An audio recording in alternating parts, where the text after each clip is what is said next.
My name's Maria, and this is Ssico Podcast. I was talking to my mom yesterday, and I told her that this was the worst apocalyptic year that she had ever lived through. And she was like, yeah, out of all of the apocalypses, like, you know, this is the worst. Out of the Cold War, out of all the world wars, it's like, oh shit, yes. Anything can go down. Yes, okay. Exactly. I feel like, man, I don't know, but I've seen a lot of these conspiracy theories about the royal family killing Princess Diana because she knew about like the elite children trafficking ring among all of the people in power in the world, like the European elites and the American elites that have like a trafficking ring together for children. And I saw something about like, obviously probably just fake news, but like right. Someone posted something about it being all part of satanic rituals that the rich perform. And I was like, y'all are just tripping. Like, this is getting too out of hand. Bro, conspiracy theorists crack me up. It's like some of them are like real, and because like a few percentage are real, everybody feels like they could just go crazy and say whatever. I know. You know what the worst part is? Is that these things might not be so far away from the truth. Yeah. Like we know that like there's been like cults in terms of there's many different types of cults, but there's always been like organizations of like rich elite people that do fucked up shit. And it's been exposed before. And as soon as like people had some validation in terms of what they've been theorizing, like anything really like has some form of truth to it. It's just really how exaggerated it is or how accurate it is. People love gossip and telling stories. So it's only logical that they would over exaggerate these things, but when it like comes to reality, they're not so far fetched.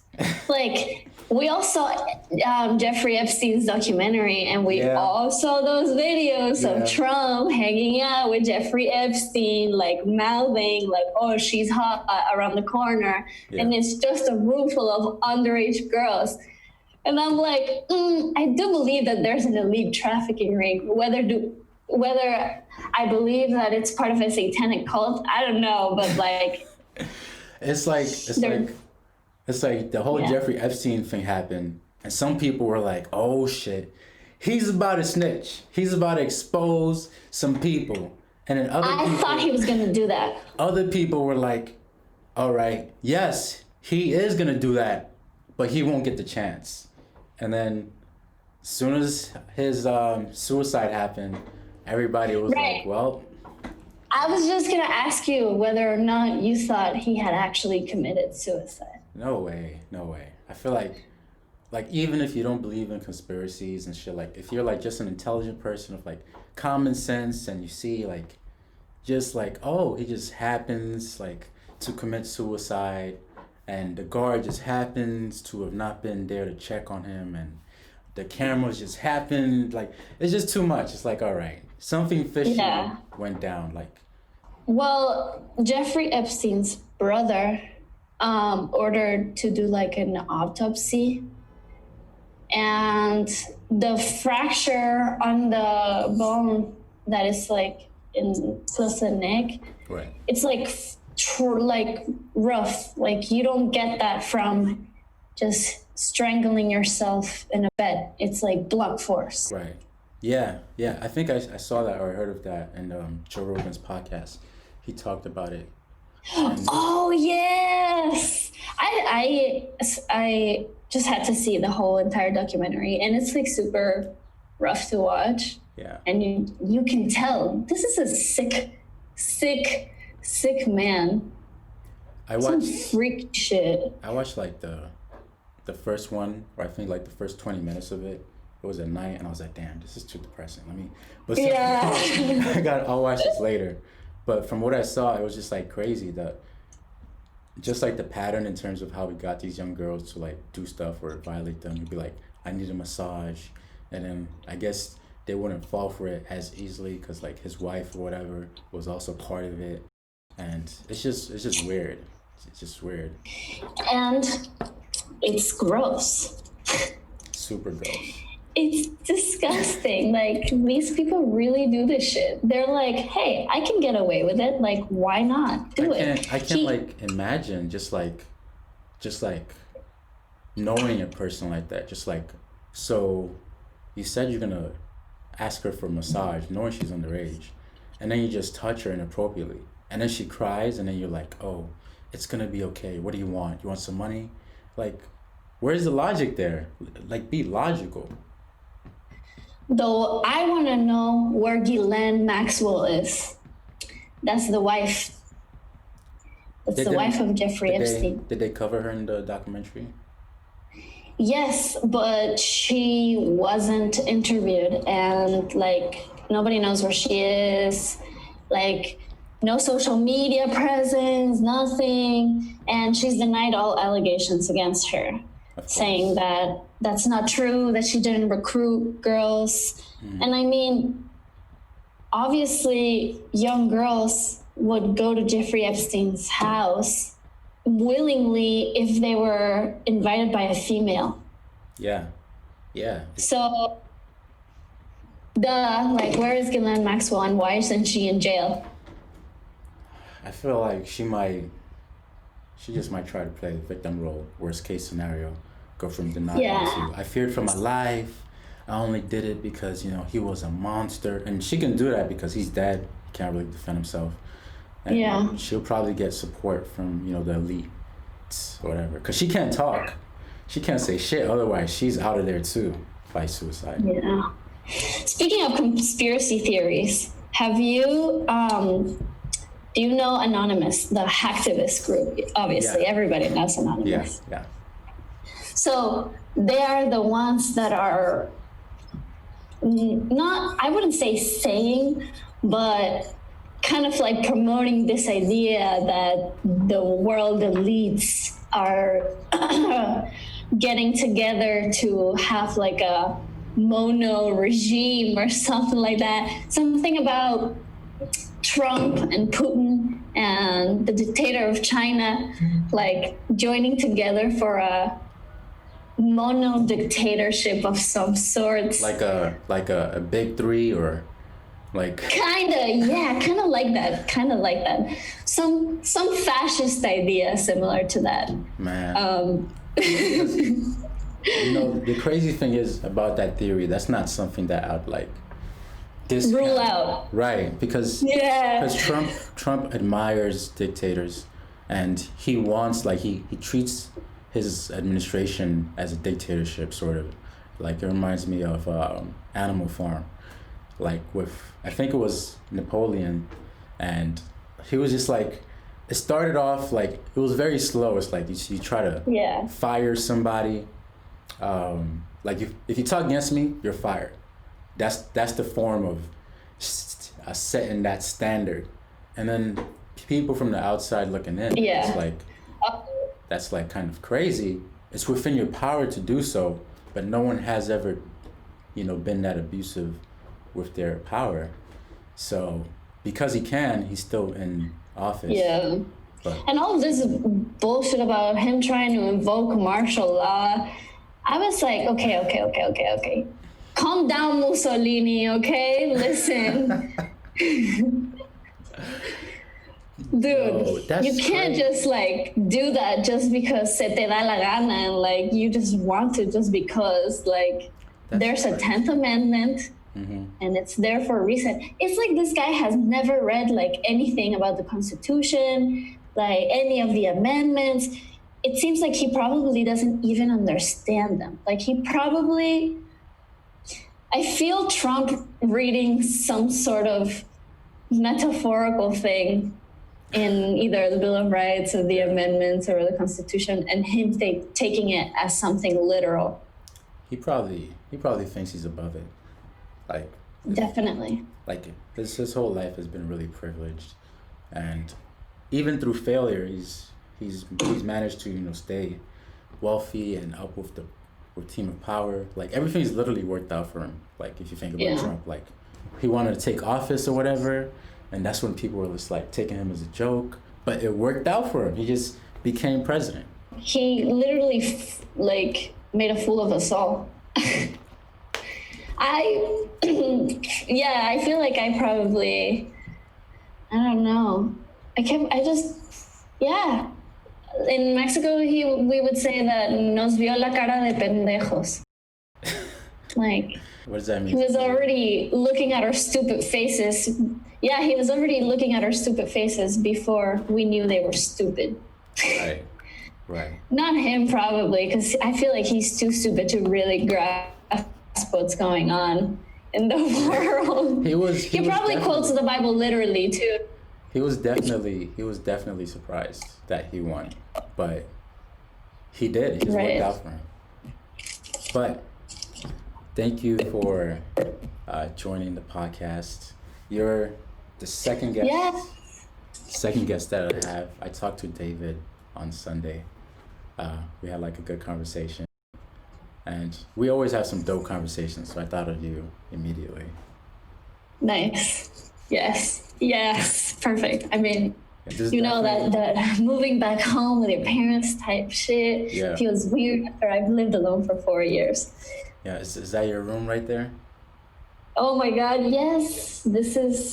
It's not my high school bedroom because I didn't live here in high school, but it's all of like my old furniture. That's good. That's like reminiscence. Like, I remember this, I remember that.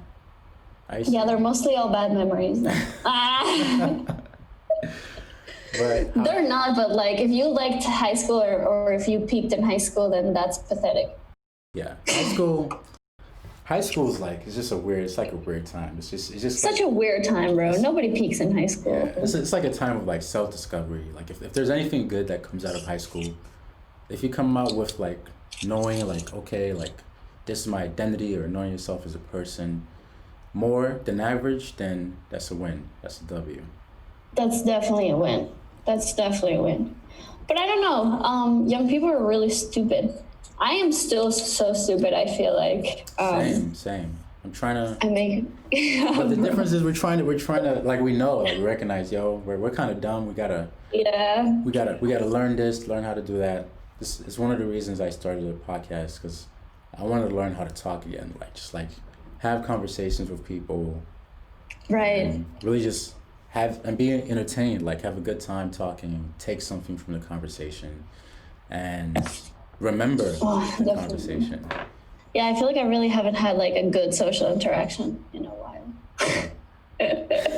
Considering that we're all inside and like engaging conversations, they're hard. It's tough. How's your week been, and how's your first day? Oh my God, my week. My week has been good. I got here Friday night, like really late, like at 10 p.m. And I took 3 flights to get here. To Puerto Rico, isn't it? Yes. Right there? How'd that happen? I refuse to pass through JFK, bro. Yo, oh my God. Not gonna do it, man. I wasn't ready for that shit. I was like, wait, what's wrong with JFK? Oh, are you kidding me? It's chaotic right now. And I assure you, there's some irresponsible people at the airport right now, coughing on people and not wearing masks. Oh, okay. Because of the virus. So what did you do? So it was Syracuse, Charlotte, Miami, Puerto Rico. And I got here at 10 p.m. And curfew is at 7 because we have a curfew. But so we had to stay the night at a hotel because I actually live from San Juan, like an hour and a half away. Okay. How's your first day? Okay, the first day was good. The kids are really cute, really, really cute. They're kind of doing something that I would say is maybe a little bit irrelevant in class right now. Maybe not irrelevant. Irrelevant is not the word. I don't know. They're reading about St. Patrick's Day and the story of St. Patrick. Right. And I see how that was a cultural attempt of a reading.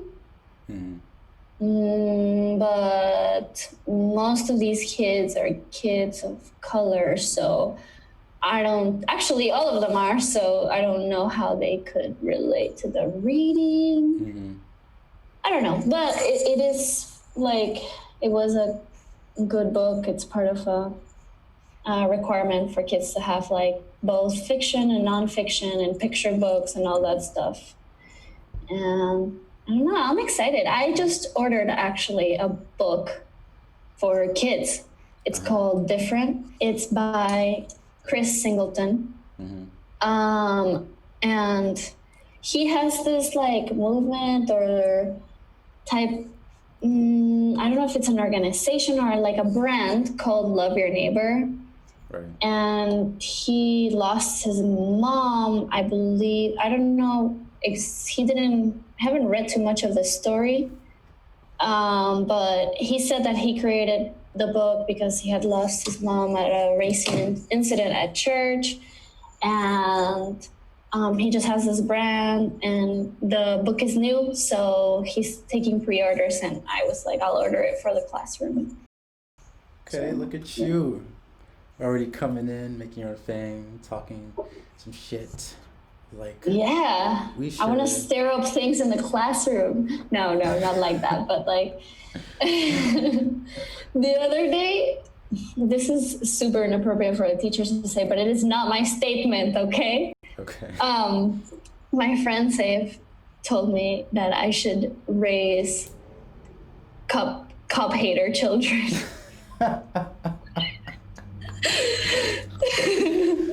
Save is hilarious.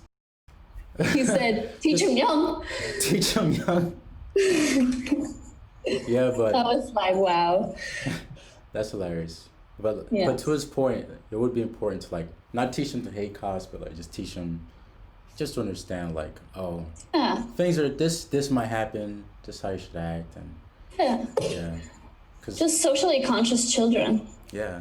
Growing up, like, I think that's the one thing that not all teachers did, really. Just like teach about life to especially people of color. Because like in like communities like where the majority is people of color, minorities, and then you have these schools, your teachers are, you know, either they're part of, like they represent you, or they don't, they might be white or whatever. Like just having that teaching, like, yo, you guys are people of color, like this is how some people look at you, it sucks, and this is reality. So, yeah. In Mexico, they really didn't educate us about that ever, which is kind of ironic because there's also a huge oppression of indigenous groups, and a big part of the history is killing and pillaging and looting of Native American lands and indigenous lands. The usual. The usual suspect. And they don't really like teach you about the ethnic / racial oppressed component of it that our society has, and how, for example, in Mexico, we do have a racism problem, but it stems from a problem of class and an issue of status, very settled by the Spaniards, aristocrats, and the bourgeois, and all of those guys, and it kind of just stuck. It's weird because there were a lot of mixed marriages within Spanish families, a lot of them forced, duh. Like, oh, they got married, and I was like, willingly? to a white man? I don't know, man. Sounds fishy to me. In the education, do they ever like cover not only that, but like the fact that Americans stole like some of your land? Do they? Yes. Like the dispute over the territory in Texas, and not to mention that half of the United States was Mexico at some point. Yeah. That's never really talked about, or like it's been accepted like to an extent. I'm not sure how much in Mexico, but it's like not it's never like a pressing issue. It's always like something that's said to like discredit like the American colonist era type shit. Yeah. I believe that the president of Mexico that had the beef with the territory in Texas at the time was Santana. Mm-hmm. And there's a really funny story about him going to battle and losing his leg and then trying to like look for it. And he like looked for his leg and he just found a random leg and like apparently held a funeral for it. For the leg? Yeah, for his leg. And then someone desecrated the grave of his leg. And over the years, people sent him like bones of other legs to like fuck with him and make fun of him. Wait, so is this real? Like he lost his legs in war, and then one of his legs. One of his legs. And yes. So that's a fact. But was like the story was the story like real? Or was it like made up? The fact that he buried his leg where he found the leg. Apparently is real, but with Mexican history, you never know, because I gotta say, they make a lot of shit up. The Spaniards were really sneaky about history too. Like, right. I don't know, man. So a lot of the history is taken from the Spaniards' point of view. Oh yeah, always. All the time, constantly. Yeah. I don't know. It's a big problem everywhere, I feel like. I had a huge fight today with an individual who is a soldier of the IDF, aka a terrorist, one who I shall not name, but I went to school with him in Mexico, and this guy is a Mexican, you know what I mean? Right. And yes, he's a white Mexican, and yes, he's a Mexican Jew, but that should not excuse the fact that you support a violent organization, one that you weren't born into, that you chose to join willingly. And this guy was saying that the Palestine-Israel conflict had no like racially charged ideologies and concepts, and that is completely false. Wait, what is the IDF? The IDF is the Israeli Defense Forces. Oh, okay, got you. So yes. So he lived in Mexico, then he moved to Israel and joined the IDF? Yes. Wow, he believed that strongly in it.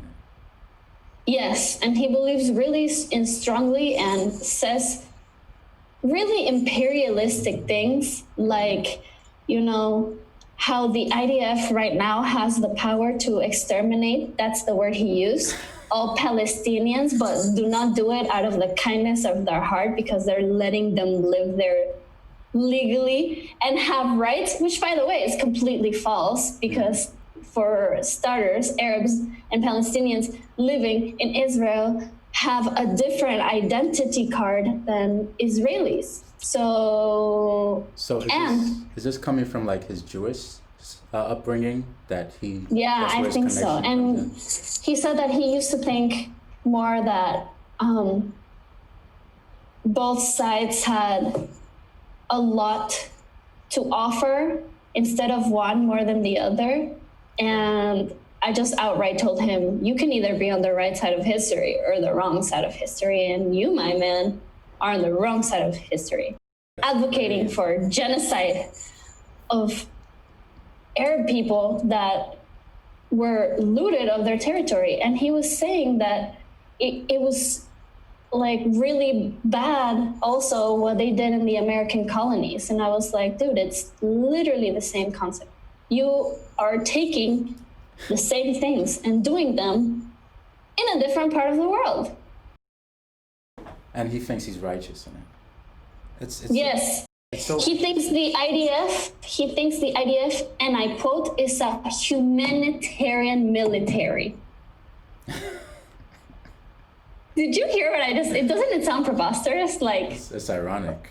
Definitely oxymoron. bro, no agency that kills people can claim to be humanitarian. That's the biggest part. Like, Yeah. once you realize it, like once it's like a fact, hey, this is killing somebody. Like back with the thing that's going on now. Like, I was just talking to my friend about it earlier with like George Floyd and like all these other killings. I was telling him, I was like, if it was like common knowledge that like if I'm a cop and I see a cop like on a knee of anyone, and I could just say confidently like, hey man, what are you doing? You know, if you kill him, or if they see this, catch this on camera, you're gonna, or whatever, you're gonna get fired and you're gonna get arrested. Like, if we could just say that normally, like, or if he did simply just get fired, got arrested, and anybody who didn't stop him, they had their own like appropriate charges, I feel like a lot of these police brutality cases would be at least stopped to some extent. It's not stopped or like lowered or lessened. And it hasn't changed in years, like Hasn't. years ever. Hasn't. We all remember Rodney King, even though we weren't born. Yeah. You know what I mean? That's really what sparked it. Exactly. Like it's been quite some time since that, and nothing has changed. And then people are complaining, like violence is not the answer. And how do you fight fire? You know? We've tried to put it out, and like it's just not working.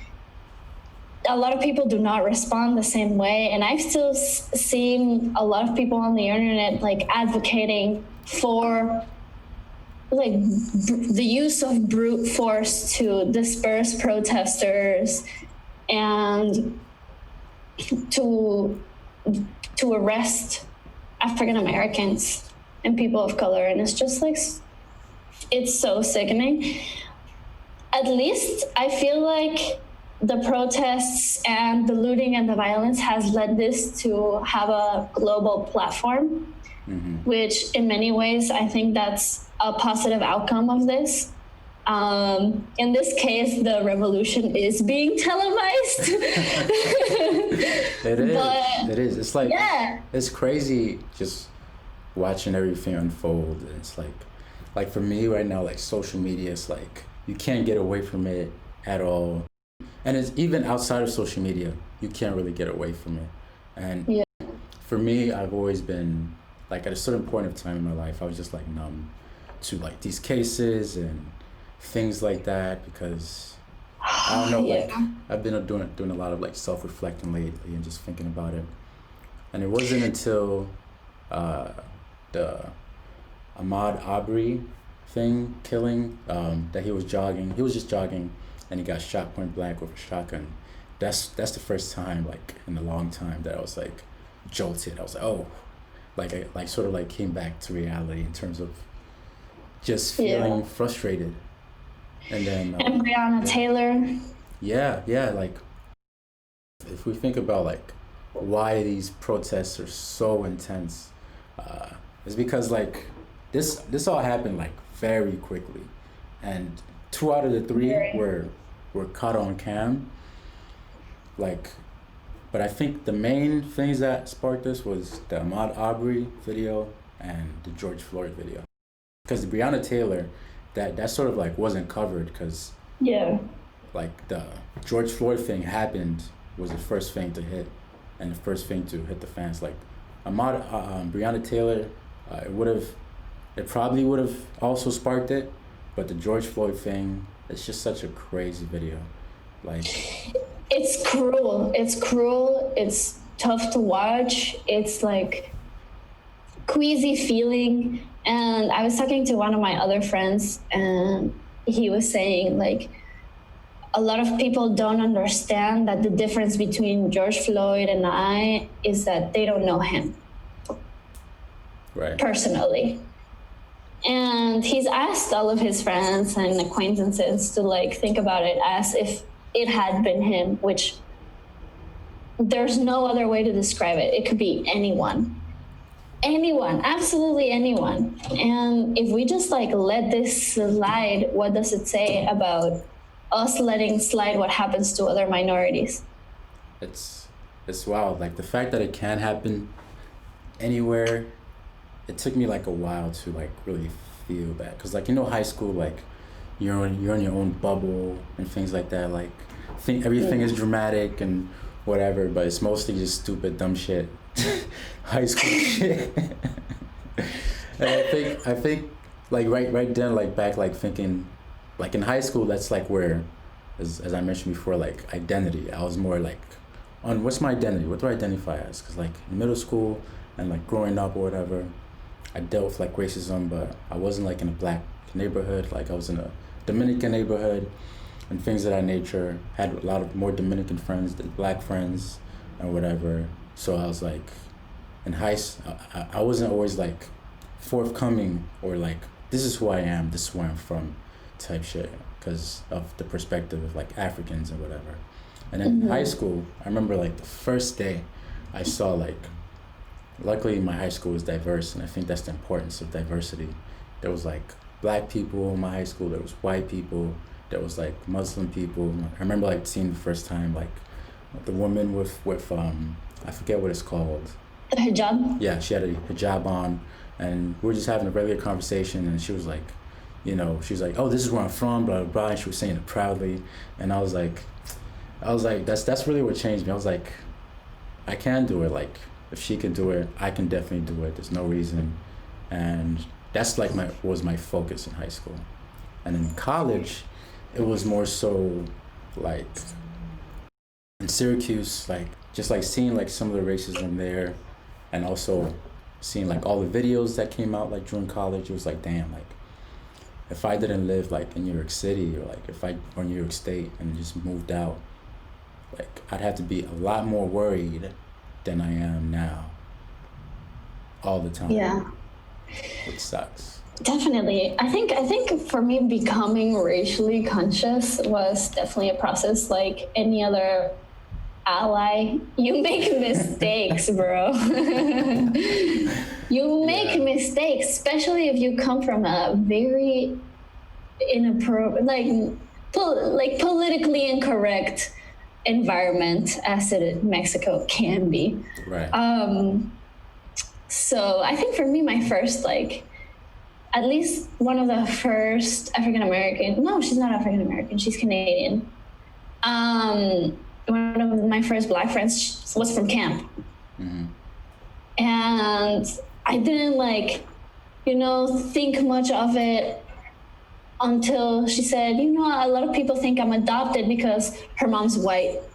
Mm-hmm. And our mom's side of the family are all white. And I actually saw her today on social media saying that it was kind of upsetting that her family was not being loud about the George Floyd. Yeah. Which sucks because, hello, you have a family member that is black. Like, this issue pertains to you. Mm-hmm. You have a black daughter, you know what I mean? Right. That was like some of my first like realizations of like, holy shit, like North Americans really have a really big issue with this thing. Mm-hmm. I also kind of like went through a little racist incident when I went to Disney World when I was 6 years old. And I think I've told you this before. And we were at a sushi restaurant, and there was a white family sitting down, and we were gonna sit down, and the guy was like, no, you can't sit here. And my dad was like, oh, why? And the guy was like, oh, that table's reserved. My dad was like, there's no sign.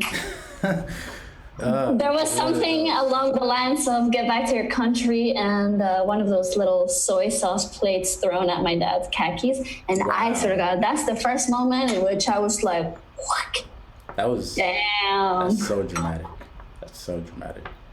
It's like a switch. I was just like, this happened to my dad for no reason. Right. You were just trying to walk in and have some sushi. I know, with his family, on a family vacation. Yeah. That, by the way, it's not like a go back to your fucking country moment. Like, we were gonna go back. We were just there on vacation. You know what I mean? Nobody want to stay in motherfucking Florida. Like, I'm not trying to live in Orlando for the rest of my life. Oh, man. That is hilarious. I mean... For me, the first thing I remember, I don't know, I'm not going to count, like, school, like school. But that counts. That counts. I guess it does count, but like kids are like, yeah, actually, I do have an example from school. I don't remember how old I was. I was pretty young. But I didn't know what racism was at the time, so I just thought my teacher was just being dumb. But I was like, we were all like, doing the Pledge of Allegiance, which was like religion. The Pledge of Allegiance, for God's sake. Religion, fucking back then, like middle school, elementary school, stand up. So I stood up for the Pledge of Allegiance, but for whatever reason, I didn't have like my hand on my heart, on my chest, like, because I pledge allegiance to the flag, blah, blah, blah. So I had my hand down for whatever reason. I think because I saw some other kids doing it, and I was like, oh, we could do that? So I just... Let me try to catch a nap really quick. And then like a teacher like tapped me behind my back. He was like, I don't know how it is where you come from, but in here, we respect the flag. Put your hand up. And then, so I did, and I was like, that was kind of weird. I didn't know what it was. And, that was racially charged. Yeah, and then years later, remembering that, I was like, damn, that was racist. Racism. Yeah. The more you know, racism. The spectrum, and then the spectrum gets bigger with colorism, which is lo and behold, another problem.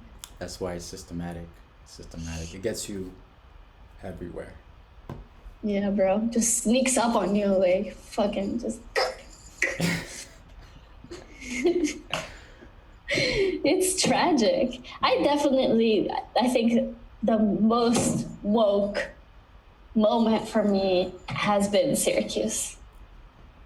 What was your experience like in Syracuse? Well, Trump was winning the election, 2016. Right. So there was a lot of people upset about that, and we had already known that he supported white supremacists and racist and build the wall organizations and groups, and there was that whole build the wall, which was just god awful and like the immigration. I mean, not even the camp. What is it? The facilities for illegal immigrants that they had. Like fucking kids in cages, the ICE. It was so horrible. Crazy. This whole like, these 4 years have been one long as fuck and crazy as fuck. Like, like all this shit that's gonna go down in the history books. Just like, let's say 2016 to 2018, that alone is like crazy in terms of the cages move. That was crazy. I can't believe, like, it seems like so long ago, but it's not. It's not.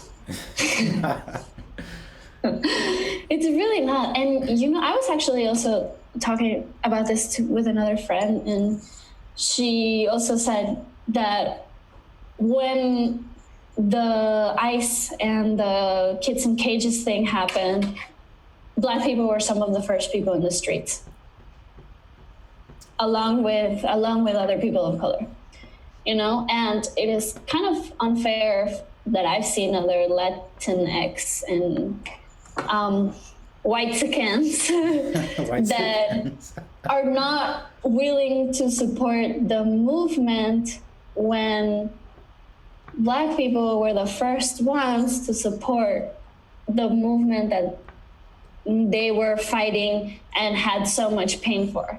You know what I mean? It's like, we have to, if we stick together as a minority, we become a majority, and it's just as simple as that.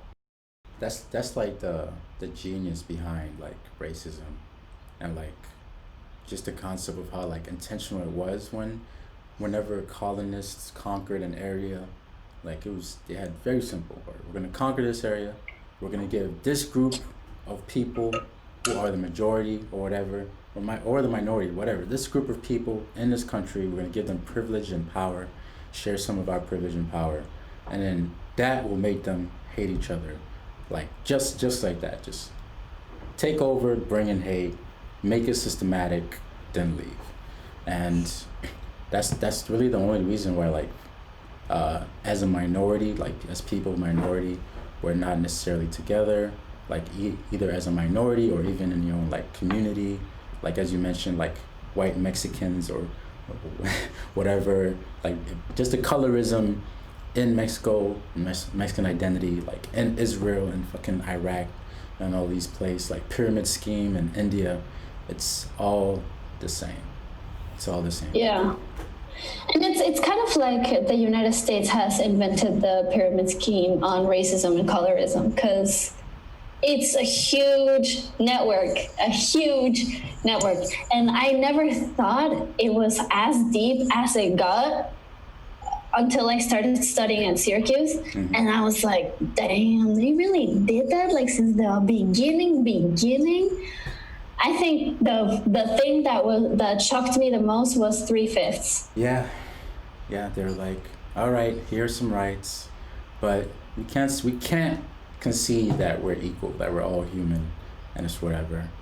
Trump, he's taking this basically like as a war. Like back to your thing about him liking Putin and Kim Jong-un. He wants to be a dictator, so he's doing martial law. Like instead of supporting the people, he's calling them thugs or whatever. He's choosing a side, which you shouldn't do if you have two kids and they're both fighting. You don't choose a side. It's like, and we've seen the scare tactics before, and in politics so many other times, even including the propaganda. Mm-hmm. It's been used by Hitler, the Bible thing, and the religious books thing. It's been used by Evo Morales in Latin America. Mm-hmm. It's been used by every dictator in the book. Yeah. And Trump is taking this moment as a campaign moment. Every decision he's been making during these protests, he is doing to gain popularity for his campaign. And disgustingly, Joe Biden is doing the same. Joe Biden was the last person I wanted to represent the Democrats. Me too. I was like, now I have to settle for this fucking idiot. Right, like he's like the closest to the old system of what we're trying to change. Like just the impressiveness of how diverse the Democratic nominees are, and all this shit, and then it slowly just got whiter, and then at least we had some women in there that were strong candidates, and we also had Bernie Sanders, who was like the crowd hero, the people's president. So out of all of those, Joe Biden was the closest to just being dumb and like being just whitewashed, part of the system. So I was not happy with Biden, but I was like, because in my mind, that's when I was like scared. I was like, all right, can Joe beat Trump in an election? Like clearly, and then no. Yeah. Joe Biden is not going to be able to beat Trump, and Trump is going to have another term. And this is the America that we're going to have to get used to. Yeah. So this is like exactly like what I mean. Like it just works out for Trump. Like despite like everybody knows he's dumb, everybody knows his presidency has been like a failure pretty much, he still has a great chance of being reelected because he has some supporters that have chosen many supporters that are like, we're closet racist or just closet, I don't care about this community, I'm only gonna vote for my own self-interest, that are willing to vote for Trump. And just the fact that voting became a lot harder because of the virus, and just common sense became a lot harder because of the virus. Like everybody's home, nobody can really act, nobody can be like, yo, stop doing that as quick as it could before. Now he has a chance because like they're trying to make voting hard, so like the less people vote, the better it is for him. and the Republicans.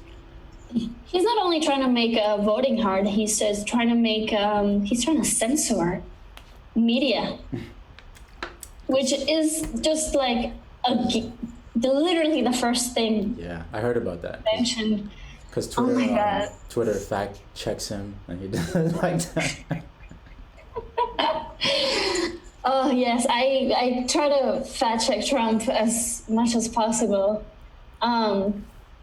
because I know he says some outrageous shit, and sometimes I don't believe it, but it's like real. Which is the worst part.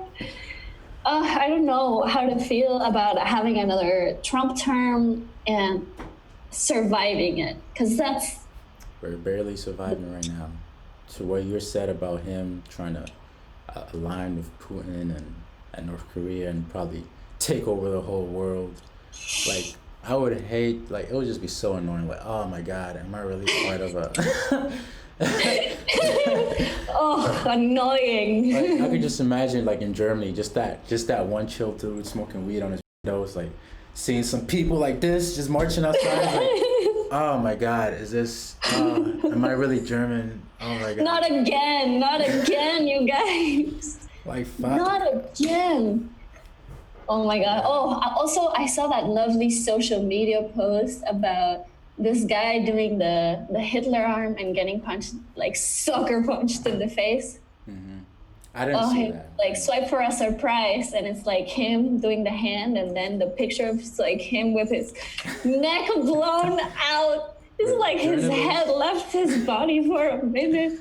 I remember this photo of like the war in Korea, the Korean War, and I think it was a Korean soldier. Just it was like he was shooting another person. I don't know if the person was like under the side, but I think it was another Korean, and it was like the way the shot was, it captured perfectly, like either as the bullet entered like the other man's brain or whatever, or as it was exiting, and then you could just see like his facial expression as he was getting shot, and it was just like caught right there. Damn. And I remember seeing that photo, and I was like, so this is the power of like photography, and like this is why it's such like a respected art form and some like and dignified for some people or professionals.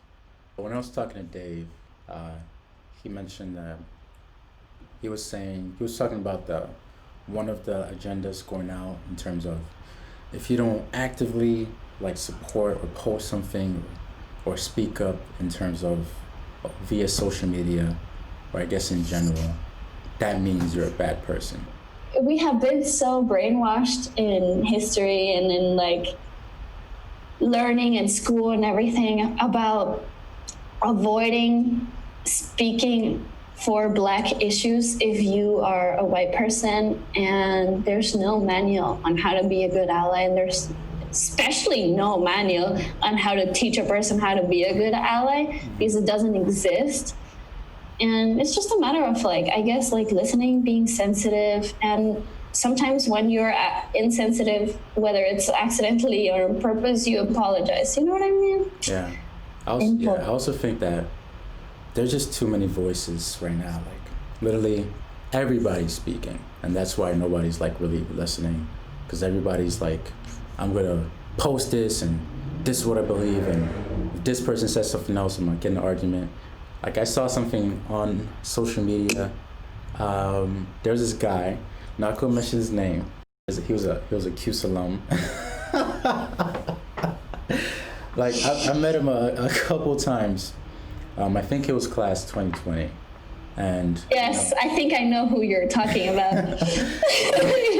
Yeah. This person who will not be named, but is definitely the same person we're talking about. Yeah, I definitely wanna have him on the podcast. I haven't invited him yet because I don't know how to like. I don't want to seem like I want to attack him or anything. But no, he's a rational human being. Yeah. And he shares his opinion in a calm, respectful way. Yeah. And he even said on social media, like, I believe there's wrong things in this fight and right things, and we just gotta be respectful about that. Yeah. So to clear it up, what he did was was I think it started with a post that he did, that he said regarding to the rioting and things like that. And we all know rioting is bad and looting is bad, and things of that nature. So he was like, this is like unbelievable, like, and he called like the people rioting thugs and delinquents.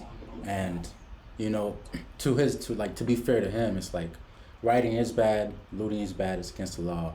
Like the message, it does sort of distort from the message because the media uses that to portray the message in a negative light and to get away from the message. However, I think like how he said it and how he like did it left room for people to misinterpret his point. So like he got like called out by other people in social media, and it kind of got a little hostile, it was like a little argumentative. Just during these times now, it's like people are like super sensitive, super upset, super angry. So anytime that you say something that's like that's against what a group of people are doing out of frustration, has to be said like very carefully and in a way that doesn't make people believe you're a part of the problem. It's not wrong that people are mad. Like it's not wrong that people are sensitive because they're mad. Like you can't expect like people to be logical. Like I think that like the minority community is like the most understanding. We're over understanding of everything. We understand white people. We understand, listen, it's not entirely your fault. Like just like racism is systematic, it's going from years, it's also systematic in your household. And it's something that you have to break out from and sort of be strong enough to see for yourself that, wait a minute, my parents or my grandparents or whoever in my community, this is wrong, and I'm gonna break out of that. And it's tough. I experienced that with like relationships that I've had, like their family members weren't like as woke or in the culture as my like significant other, and my love life is affected because, or it won't ever be really accepted because my family views have certain political views. So it's just like, it just hurts. It's tough. It's so like complicated. Like that's why like we understand that, like the minority community understands that so much that we've given like white people passes, and we give them plenty of passes. It's almost like, oh, just don't say this word right here. You say this word right here, you're gonna lose your job. But you know, you could be subtle or whatever. We'll teach you. We'll be like, wait a minute, come on, like think this way or whatever, or this is wrong because of this, or believe what you believe. But if you know this happens, at least be fair under the law that we all live and follow by.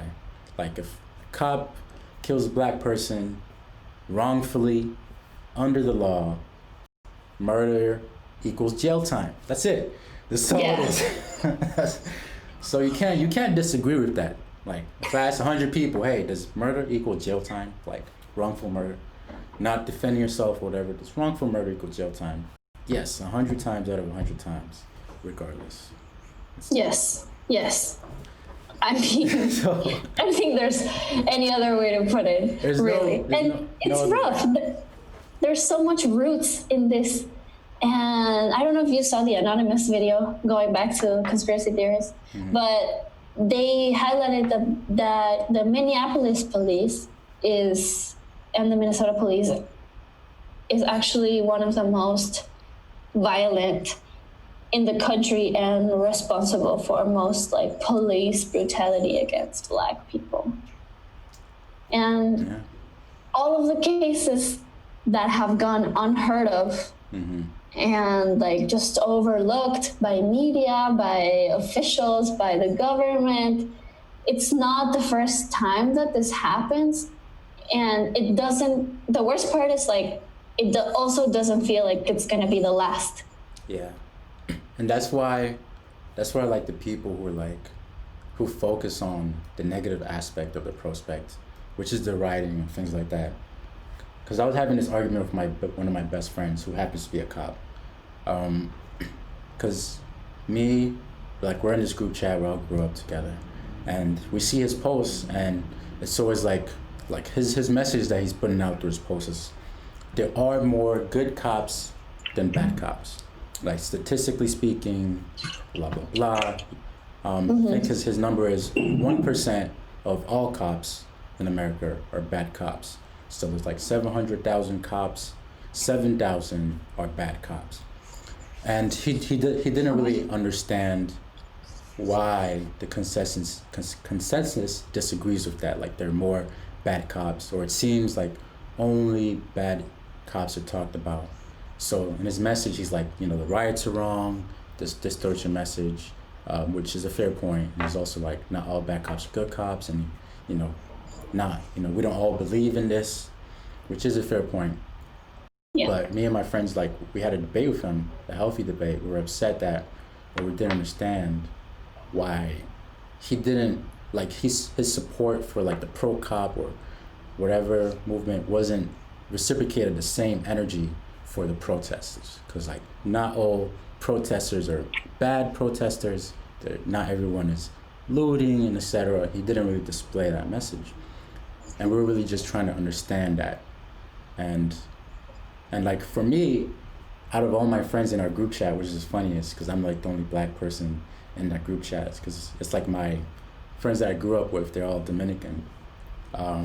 So that's why I was surprised, because they're like, besides the cop, like every other person in that chat is like upset. They're like on their social media, it's like reposting police brutality and anti-police brutality messages, and that's like growth for them from my side, because growing up like in high school, there were moments where I had to check them and like correct them, like, yo, that's racist, like that's not okay to say just because I'm the only black guy in here, like blah blah blah. And for them it was a joke, like it was just like, wait, like what do you mean, we're just joking, like we're just, it's in Latin, it's a big problem in Latin America, it's joking, and it's just the disgusting worst.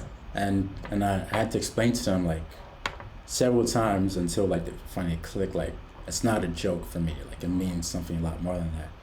So to go from that to like where they are now in terms of like really understanding, showing support, even though they don't necessarily relate to it to an extent, really made me happy. So I understood, with my friend, edit that out. With like, with beep. it would just be like with.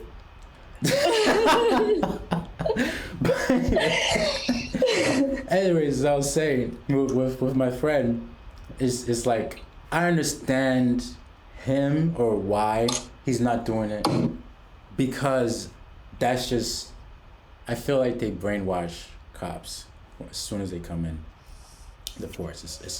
It's always, hey, us against them. Us against them, and them is really anyone that's not a cop. It's like, and I feel like a lot of people are when they say like all cops are bastards, they're saying like the institution, the institution, it's an inherently racist job in America. It's kind of like it's tough. Like you, like before, racism just has a way of appearing everywhere. Yeah, it's most evident when like it gets off the black spotlight for a little bit, when people like the illegal immigration hate is like stronger than it is like with the Trump administration, or I think even before this Trump administration, with the whole green card incident, like in Arizona, I think it was like, oh, I could stop you and ask you for your green card, like whenever I want. Like people were like, nah, we're not having that. That's a form of racism. You shouldn't have cops mandated to do this, because it's not the cops' fault, even though some cops are racist and would do that either way. If they're protected by the law, then it's systematic. And with like Muslims during like 9/11 and during like the whole terrorist hate, oh, see a Muslim, hey, what you doing? What you up to? Like, put that down real quick. I want to see your face. Like, I don't care if it's part of your religion. It's like, it's so evident that it's wrong. It's so evident. Because it's like the system is trying to tell you that you can't live for who you are. You can't be yourself. Yeah.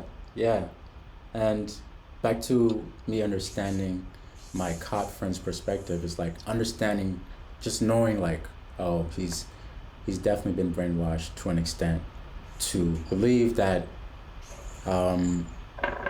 these are my allies and everyone else is a threat, sort of. Like, I use, like, me and my other friend were talking about it, I use Iraq. Like, if you're a soldier, you go into Iraq, you're in enemy territory, your allies are cleared, they're American, they speak English or whatever, and everyone else, you know, civilians, whatever, could be a threat, especially in Iraq, where, like, terrorists don't wear a uniform, really. It could be anybody. So, back, you know, as a cop, and that's, like, the tough part about being a cop, as soon as you wear that uniform, it's like you're in enemy territory all the time. Like, literally anybody could kill you at any point in time, and as a result, you know, you overcompensate for that fear with a feeling of, oh, I need to be an authority. Like, you can't question my authority, because as long as I have that authority, that's my safety. And that's why they get so upset when they're questioned or whatever, like, because they're the law. Like, I'm the law. And because, like, people of color, people, minorities understand that so much, we almost put up with a lot of bullshit before we draw the line, like, a little too far. Like, the line should be way before, you know, George Floyd getting killed, or somebody getting shot unarmed. The line should be way before that. But because we understand it's systematic, blah, blah, blah, it's tough, blah, blah, blah, that's the line. Hey, just don't kill me. Just don't kill me. Alright, you've been arresting me, like, for no reason, arresting me for resisting arrest for years, and that's fine. That's part of the game. I see what you're doing. Like, oh, you gonna pull that card? Okay. It's just the card that you can pull. Here it goes. Sir, you're resisting arrest. Like, really? Makes no sense. And they get so defensive when you question their morale. Yeah. We came up with, I was talking to my other friend about this after talking to my cop friend, because I wanted, like, how can I help him understand why people think there are more bad cops than good cops, or people are saying fuck police in general. And we came up with 4 classifications of a cop, right? There's the good cop, who is a good cop, you know, follows the law, like, he actually cares about citizens and is for safety. He's a civil servant, good cop, like, bravo. And then we love those cops. And then there's the racist cop who follows the rules. And then there's the racist cop who doesn't follow the rules. And then there's the power-hungry cop. So the racist cop who follows the rules, you know, it's hard to classify whether or not he belongs on the good cop thing. Like, me and my friend were having an argument about that. Because the racist cop who follows the rules, he'll stop, like, a minority or a person of color for no reason. Like, oh, let me see what they're up to, for no reason. But once that cop notices that no crime is being committed and he won't violate your rights, he won't, like, search your car without a warrant, he won't, like, be extra, he'll just check you out. And once he notices there's no crime being committed, he'll leave. That's it. The racism made him stop you, but he's following the rules because it's within his right to stop anybody if he thinks that you're a suspect. But he just happens to stop minorities from occasion because he's racist, or whether he realizes it or not, right? And then there's the racist cop who doesn't follow the rules, and that's the cop who will stop a person of color, but will search their car illegally, will do whatever, you know, they need to be to, you know, maybe arrest that person if he's convinced he's a criminal, regardless of evidence. He might plant his own evidence. That's the racist cop who doesn't follow rules. So, and then the power-hungry cop, everybody can get the smoke. Don't question my authority. The fuck you say to me? Like, type shit. Anybody. Dirty cop type thing. Anybody can get it. I'm a cop. Like, don't question me, all right? Do you know the law? Fuck you mean I know the law. What are you talking about? Like, I'll arrest you right now, like, and whatever. I feel like I only see those on TV. Yeah, and I think those are a majority of the cops that are being caught on camera in these protests. The power-hungry cop, like the one that'll just walk by and push a woman that's in his way, like weighs like 100 pounds, 6 feet, and then she's like hurt. He just keeps walking. That's like power-hungry. That's like what it brings out of it. I don't know if you saw the video of the guy that's I don't know if they're singing or no, reciting something. I don't know, but the guy's sitting on the floor, and he's like peacefully saying, he's talking to the cups of color, and he's saying like, oh, like, like, we are like brother in arms, like this, we need to like stick together, like it's so love from here. And the guy was telling to the all cops like, oh, I love you, like I respect you, I love you. And this cop comes out of nowhere, pushes 2 cops from the front line aside, and arrests him for no reason. It's part of that brainwashing thing. That cop that did that, like, he was concerned. He didn't arrest the person because, I mean, he may have not liked the person, whatever. He arrested that person to show, like, those other cops that were listening to that don't get it twisted. It's us versus them.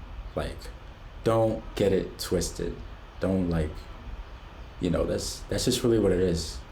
Like, as a minority, if you like becoming a cop, becoming like some of these job titles that you can achieve, those are the only ways you can get some form of privilege.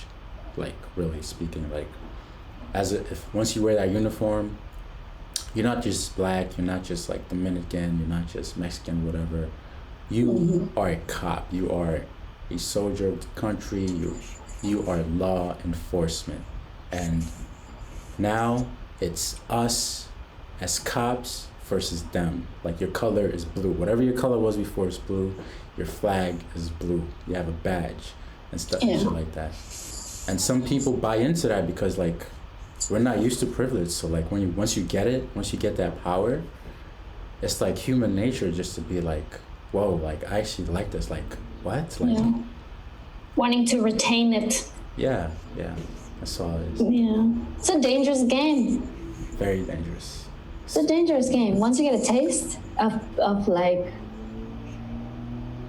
power and feeling like you're above others. Especially for people that are not used to being on top. I feel like that's why a lot of these cops are violent. Yeah. They probably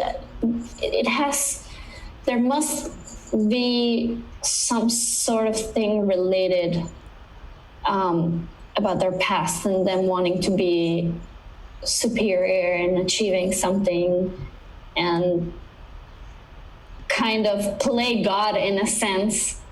Yeah. And feel like they hold justice in their hands. This famous prison test, social test, that sort of proves this. It's like the Stanford something like that. Experiment. Yeah.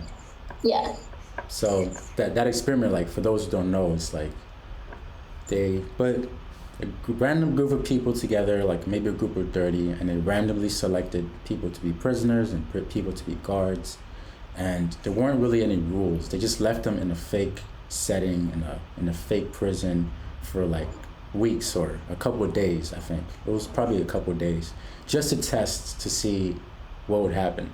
And what happened was the guards became power hungry, and they became to basically fuck with the prisoners a lot. Like, they once they had that power over them as fake prison guards, they like abused them. I think they like didn't feed them at times, and it got so bad in such a short amount of time that they had to cancel the test. They came in and stopped the whole test.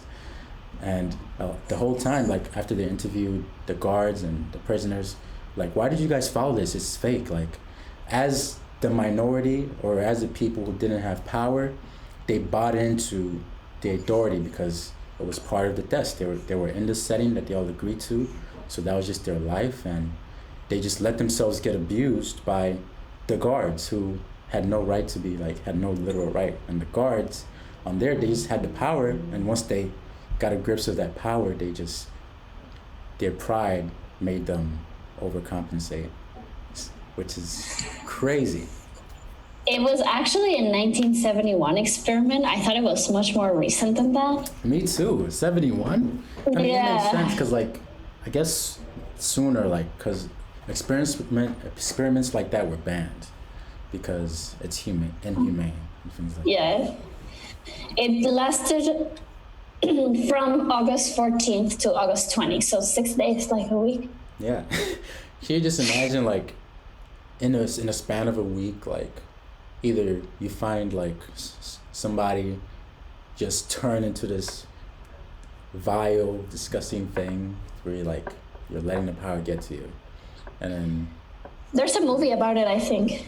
All right, so about my podcast, I don't know if I mentioned this to you, but I don't call them like everybody calls like a podcast like an episode or like a volume or like a series, and because I wanted to be different, I was like, each episode I'm gonna call it a page, so it's gonna be like it's like a book theme sort of, and I guess I don't know if I'm gonna do this, but like I guess after a certain number of pages, it's gonna equal into a chapter, and that'll be like chapter 1 of like Ssico podcast. But I was like, I need to justify this somehow, because like this isn't a podcast about books. Like this isn't a book club, so. Book of life, bro. The book of life, exactly. So coming up with it, I was like, okay, I'm gonna have this little theme ongoing where at the end of the podcast, there's gonna be like a story sort of going through. Have you ever played that game where I say a sentence and then you say another sentence, continue on the story? Yes. Right. So it's basically like that. Like every guest at the end of my podcast will continue on.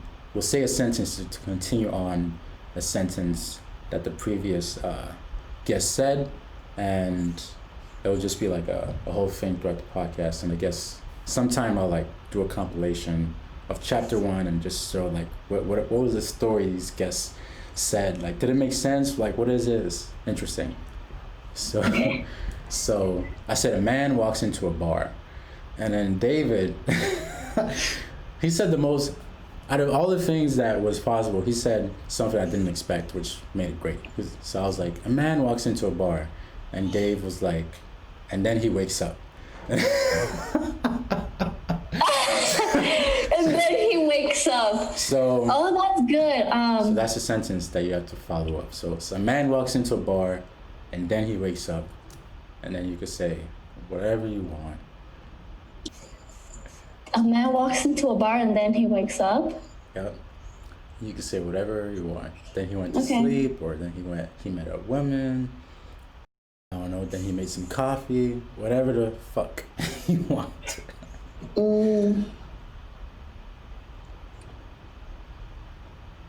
He walked behind the bar in his pajamas. So a man walked into a bar, then he wakes up, and he walked behind a bar in his pajamas. All right, that's it. That's what we got. Like, you know where he makes drinks. Yeah. I hope the next person says that he fell back to sleep and made cocktails. I hope there is a possibility that this just becomes a troll thing. Like he just keeps waking up and going back to sleep and waking up. I would like that to happen. Honestly, that'd be interesting. That'd be fun. So before this was so fun. Right. You know what Safe said to me?